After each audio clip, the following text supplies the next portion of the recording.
The HOA president, a woman who wore a Rolex like a badge of honor, was on my property in the middle of the night. She was knee-deep in mud, wrestling with a pipe wrench big enough to choke a horse, trying to sabotage my well. She thought she was being clever, hidden by the dark. What she didn't know was that my night vision cameras were rolling, capturing every grunt and curse in crystal-clear 4K. And I wasn't just going to dry out her precious golf course for this. I was about to dismantle her entire empire. It's funny how things escalate. How does a fight over a simple well, a hole in the ground, turn into all-out war? It starts quietly, it always does. After 10 years as a military geologist, you see things you can't unsee. You spend a decade in places where the ground itself is trying to kill you, where the loudest noise is the one right before the silence. The chaos, the shouting, the constant hum of engines, it gets into your bones, it stays with you. When I finally got out, medically discharged with a leg full of titanium and a head full of noise, all I wanted was quiet. Not the dead quiet of the desert, but natural quiet. The sound of wind whispering through pine trees, the rhythmic hum of a well pump kicking on, the gentle drip of a hydroponic system. Life. I found it on 3 acres of forgotten land. It was tucked away behind the pristine, manicured lawns of a sprawling development called the Estates at Emerald Lake. The name itself sounded like a lie. My place wasn't an estate. It was just an old cottage, weathered to a soft silver gray, and a small, stone-built well house that looked like it had been there for a century. But it was my buffer against the world, my personal decompression chamber. My plan was simple. I was going to build a state-of-the-art hydroponic garden inside a commercial-grade greenhouse. A place where I could focus, where the only variables that mattered were pH levels and nutrient solutions. It was more than a hobby, it was therapy. It was a way to grow things, to create order and life out of water and light. A way to prove to myself that I could still build something instead of just analyzing what was broken. And the heart of it all, the lifeblood of my entire operation, was the well. It wasn't just any well. I found the notes left in a dusty metal box in the cottage's crawlspace. The previous owner, a retired hydrologist named Arthur Vance, had been meticulous. This well wasn't some shallow hole punched into the water table. It was a 200-foot deep surgical strike, drilled straight into the heart of the Trinity Aquifer, a deep, cold, and ancient source of mineral-rich water. It was pure, untouched, perfect for my delicate lettuces and herbs. It was my independence, my self-sufficiency.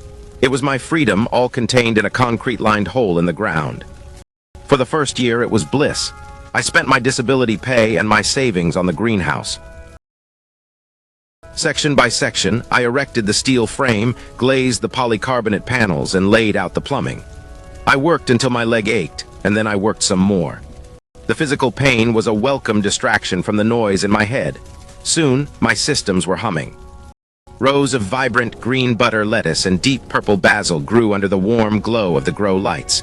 The quiet I had craved was finally real. It was healing.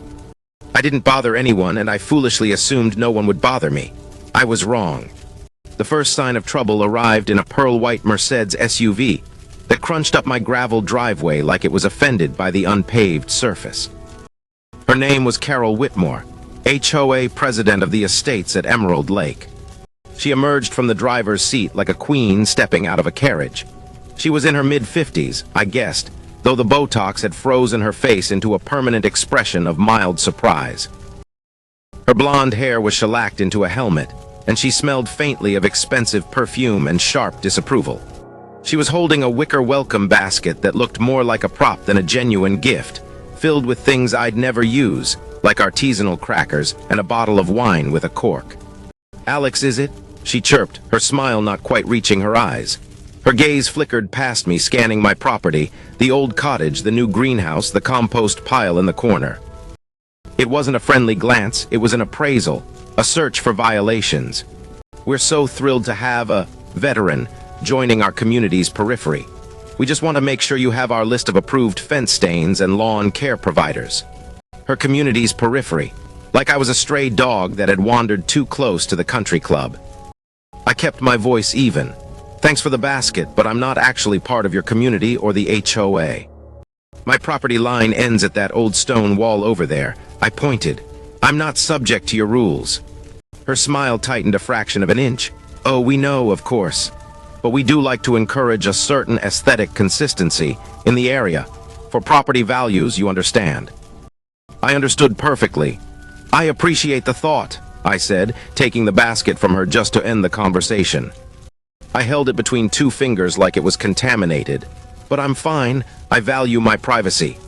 Of course, she said again, but her eyes were now fixed on my well house. That pump of yours, is it loud? You can barely hear it from my porch, I replied, which was true. It was a modern, submersible pump designed to be quiet. I see her eyes narrowed. Well, welcome to the neighborhood, Alex. It didn't sound like a welcome. It sounded like a warning. I knew then, as she drove away, kicking up a cloud of dust, that this wasn't a welcome visit. It was a scouting mission. The letters started a week later. They arrived in crisp, cream-colored envelopes with the HOA's embossed logo, a weeping willow gracefully dipping its branches into a perfectly still lake. The first one cited my greenhouse. It was an unapproved auxiliary structure.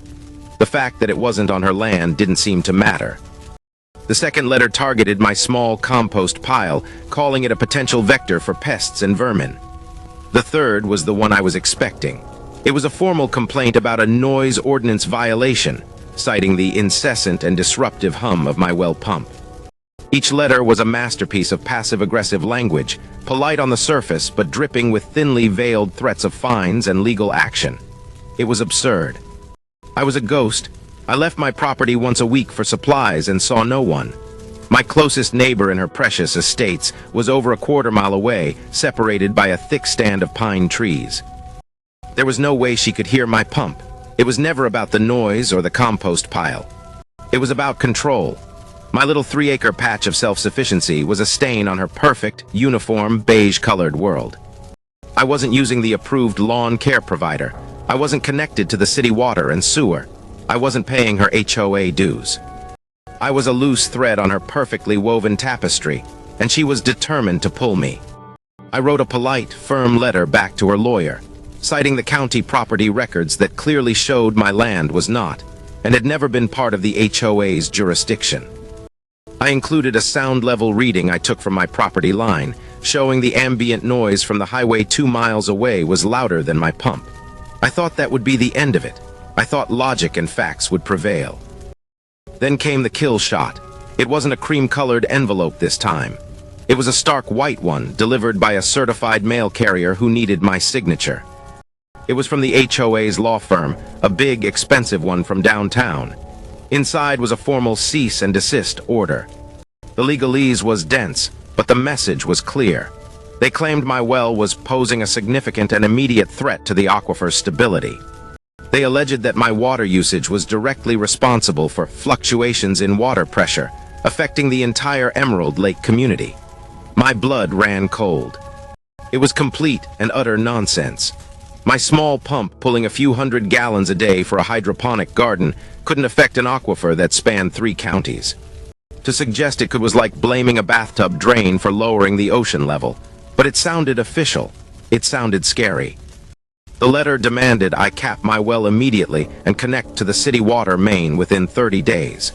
Failure to comply would result in a lawsuit seeking damages and a permanent injunction. That's when the first pieces started to click into place. My military training wasn't just about reading rocks, it was about threat assessment. It was about understanding terrain, both physical and human. It taught me to always look past the stated reason and find the real motive. Who benefits? It took me less than an hour of digging through the city's online business and permit records. The city had outsourced water main hookups in that unincorporated part of the county.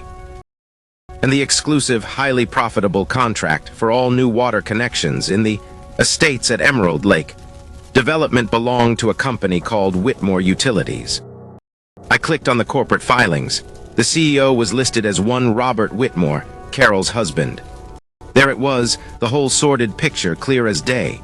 This was never about aquifer stability or water pressure. This was about money. A forced hookup to the city main would cost me thousands of dollars in fees, all paid directly to her husband's company. And then I'd be on the hook for a water bill every month for the rest of my life. They weren't just trying to shut down my well. They were trying to annex my independence. The anger that had been simmering in my gut for weeks finally boiled over. It was a cold, quiet anger, the kind that clarifies things.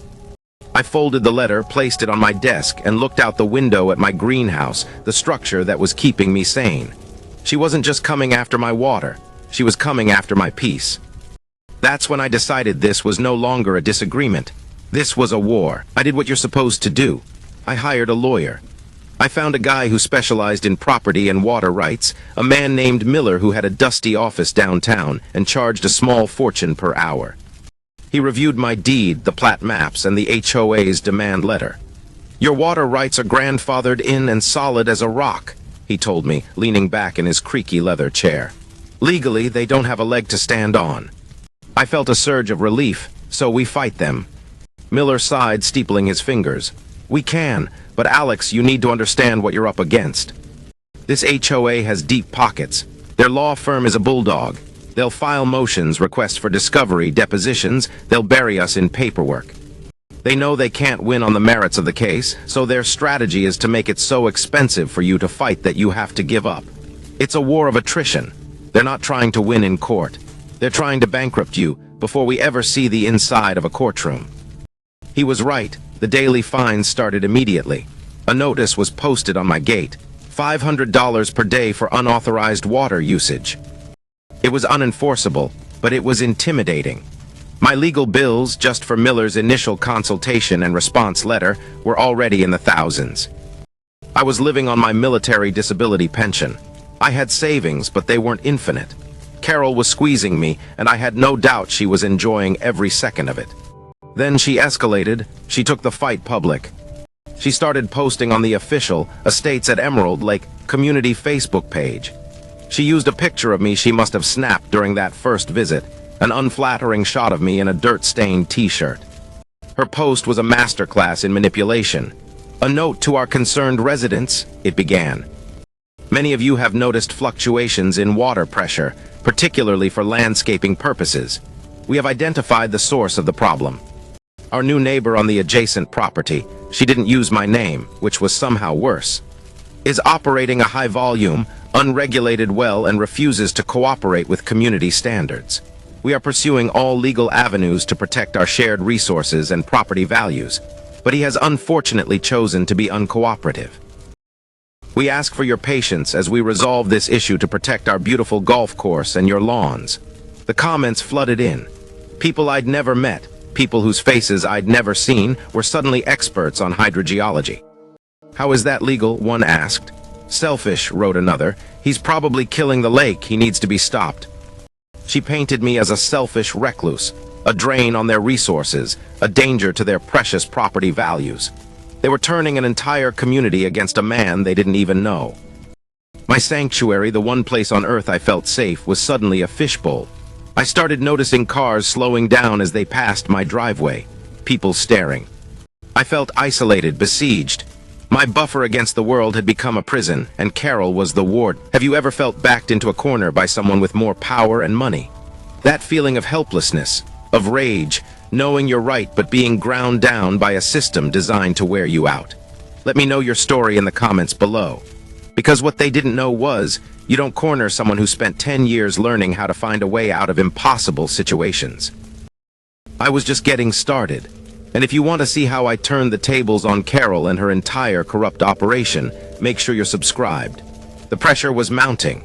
Miller was doing his best, filing counter-motions and drowning in their legal paperwork, but it was a slow, bleeding wound of a fight. Every letter he sent cost me money.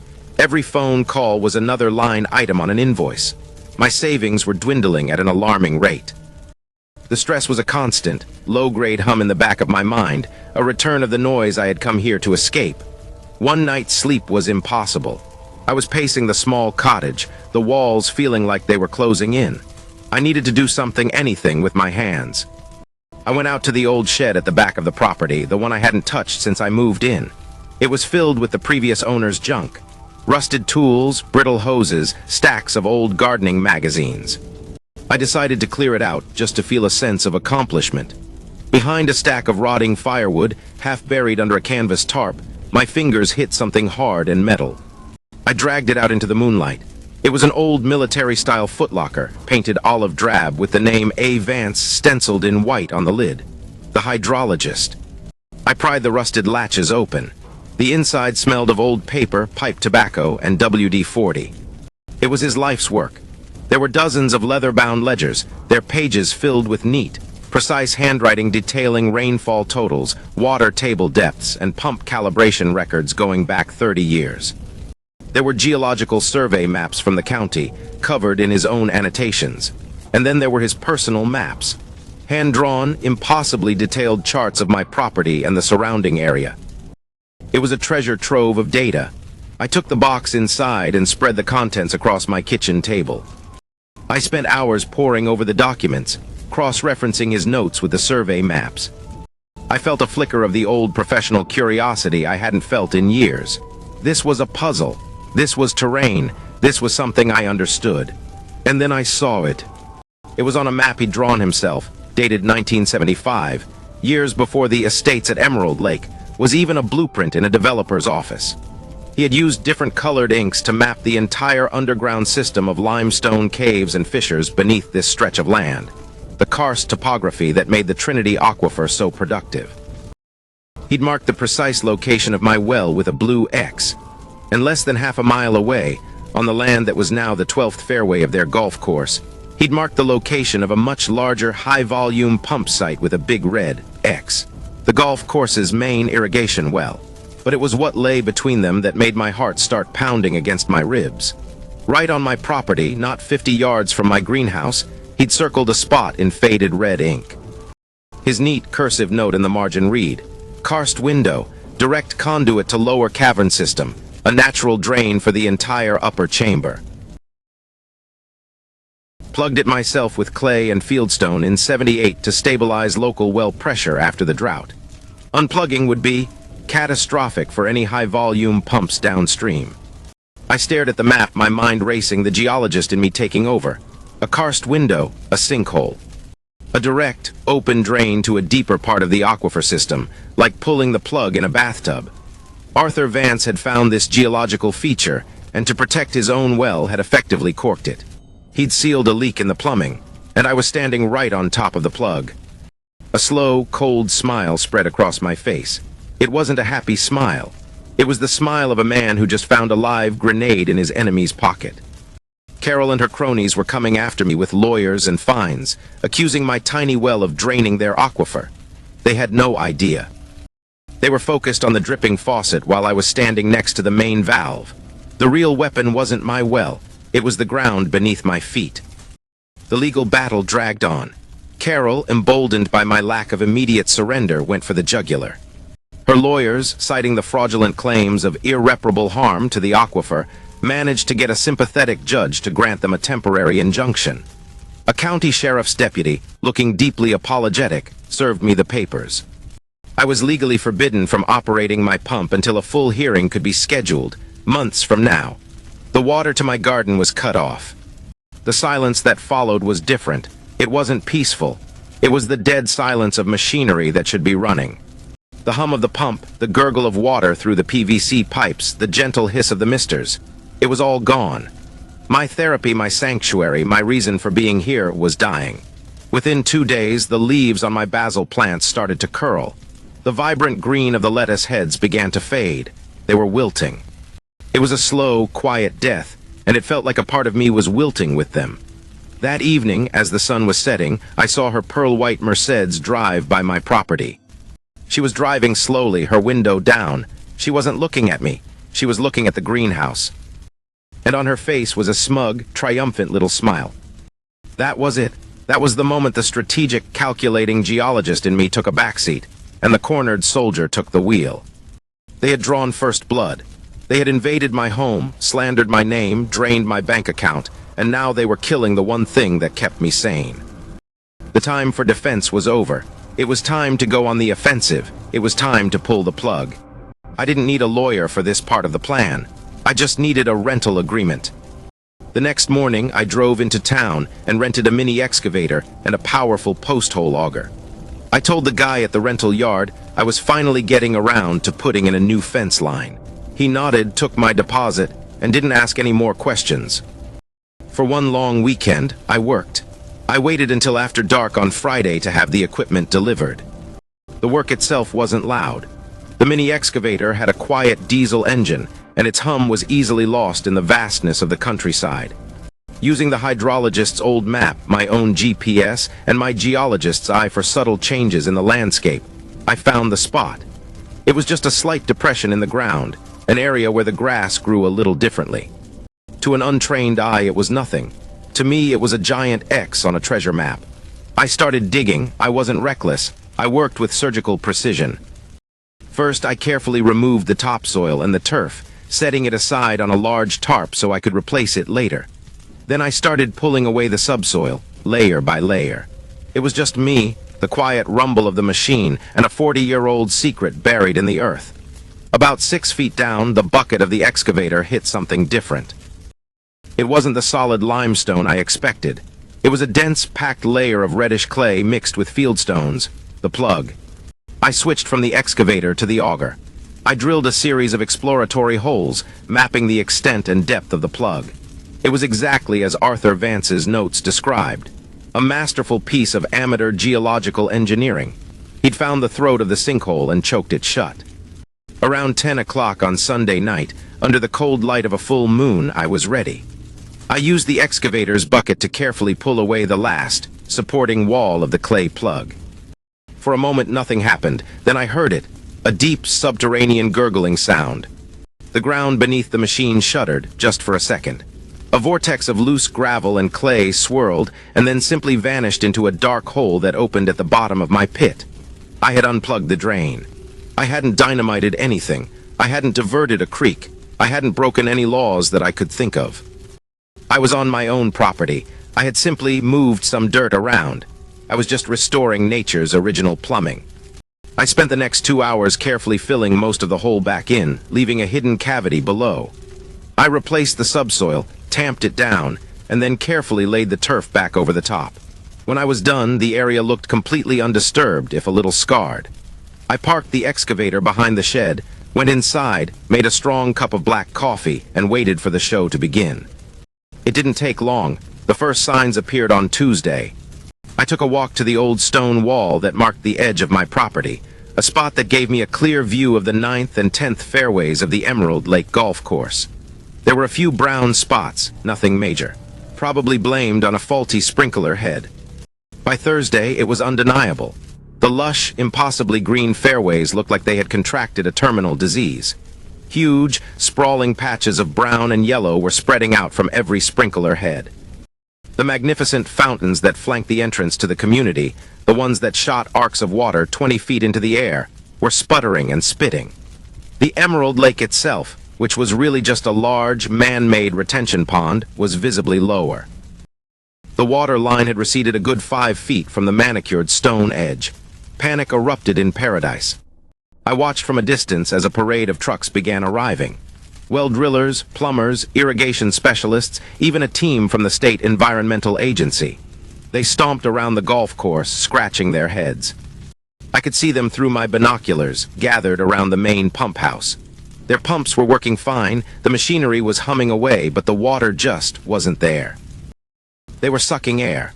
Their well, which drew from the same upper chamber as mine, was being drained away into the deep earth faster than it could be replenished.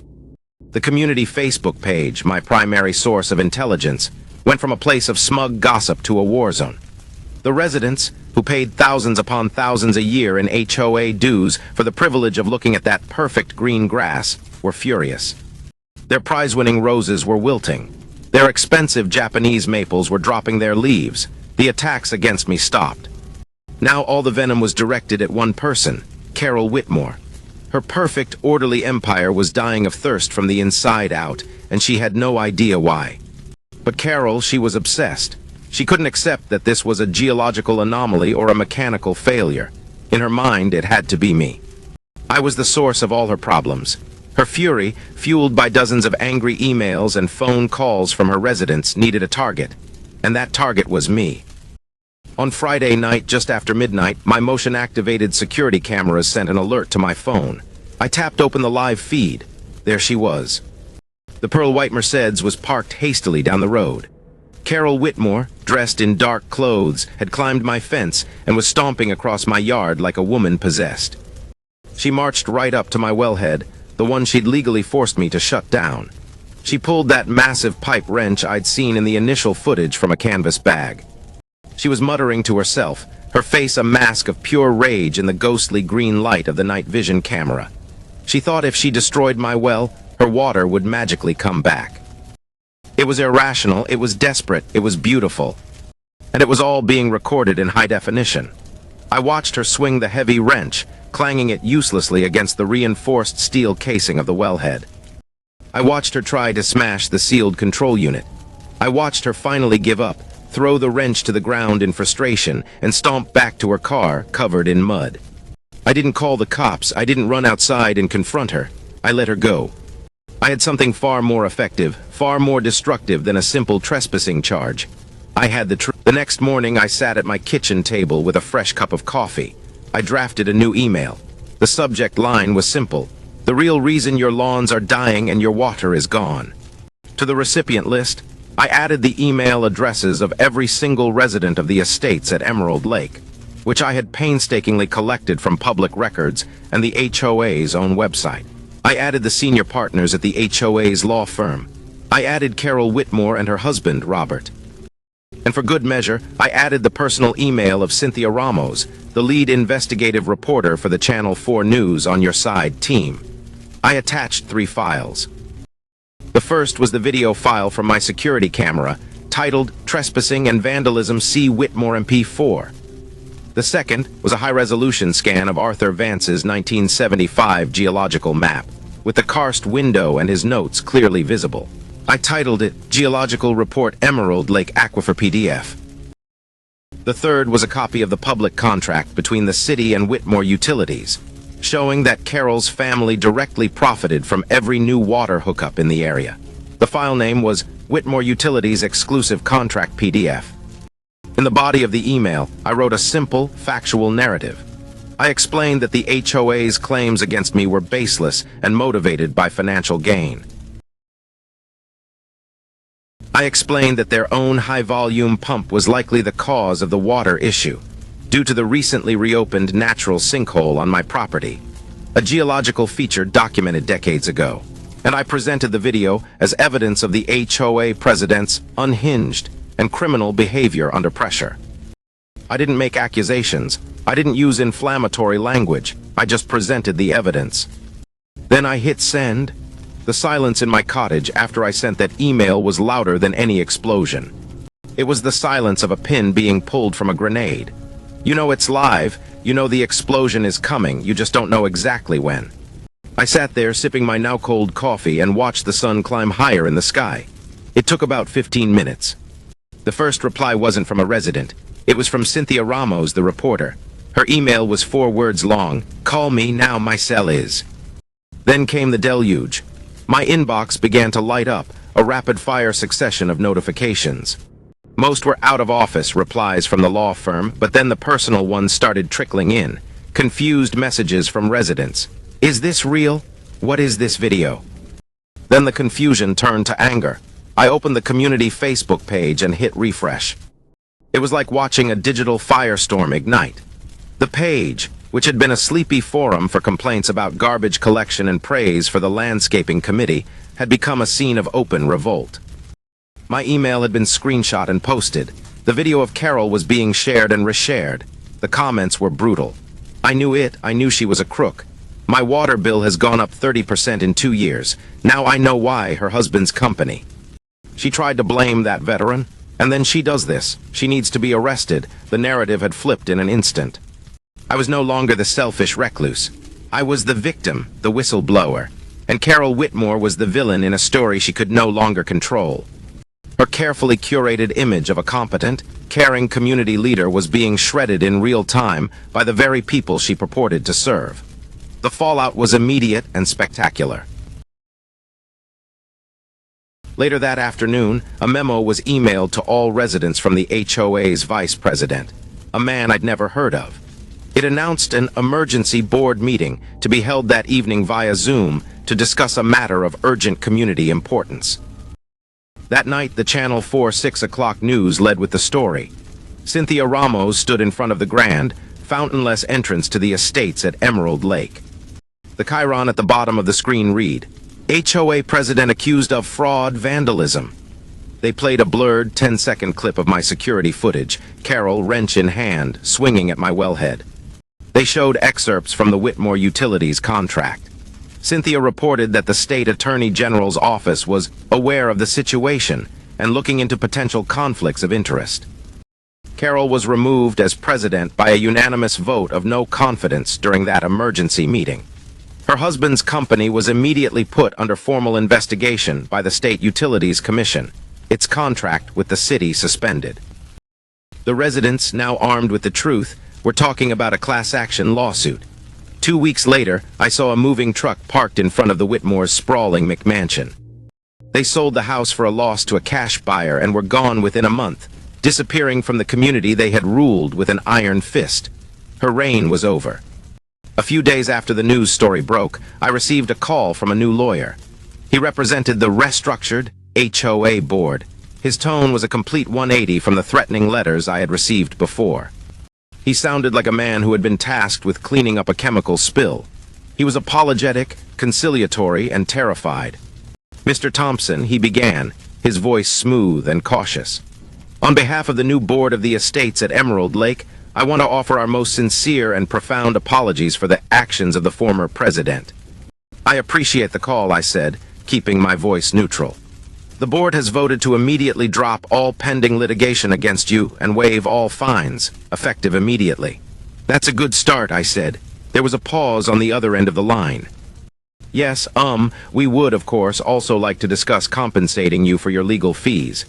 We can discuss that, I said, and we can also discuss a settlement for damages, harassment, and slander. He sighed. I could hear him shuffling papers. Yes, we anticipated that. The board is prepared to be very reasonable. I'm sure they are, I said calmly, but there's one more thing, it's not negotiable. I let the silence hang in the air for a moment. I want a legally binding covenant, drafted by my lawyer at your expense, guaranteeing my property's water rights in perpetuity. It will be recorded with the county and will be attached to the deed of my land and the HOA's charter forever. This will never happen again. Not to me, not to anyone who owns this land after me. I see, the lawyer stammered. I will present your terms to the board. I am confident we can come to an agreement. We did. The new HOA board, desperate to avoid more lawsuits and further public humiliation, agreed to everything. They paid my lawyer's fees in full. They wrote me a check for a settlement that was large enough to ensure I would never have to worry about money again. And my lawyer, Mr. Miller, drafted an ironclad covenant that was signed, sealed, and recorded with the county. My independence was no longer just a fact. It was a matter of public record. The day the papers were signed, the first thing I did was walk out to the well house. I opened the control panel and flipped the breaker. The deep, familiar hum of the submersible pump kicked on. A moment later, I heard the gurgle of water flowing into the green. The sound was sweeter than any music. My garden came back to life. The wilting leaves perked up as if to greet the water. The new shoots of lettuce grew strong and green. My sanctuary was whole again. The quiet returned, but it was a different kind of quiet now. It wasn't the fragile quiet of a man in hiding. It was the deep, solid quiet of a man secure in his own home. Sometimes I walk to the old stone wall and look out over the golf course. It's mostly green again, but it took them months and a fortune in new sod to fix the damage. If you look closely, you can still see the scars, patches of ground that aren't quite the right shade of green.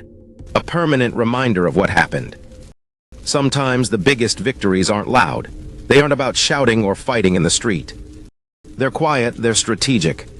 Carol Whitmore tried to take away my peace, my independence, my sanctuary. She thought her money, her lawyers, and her title made her invincible. But she forgot one critical thing. Never, ever pick a fight with a man who understands the ground you're standing on better than you do. She tried to turn off my water, and in doing so, forced me to show her where the real master switch was. The quiet is back, and this time I know it's here to stay. Justice served is a beautiful thing. If you agree, hit that like button and share this with someone who needs to see that the little guy with the right leverage can always win. Thanks for watching.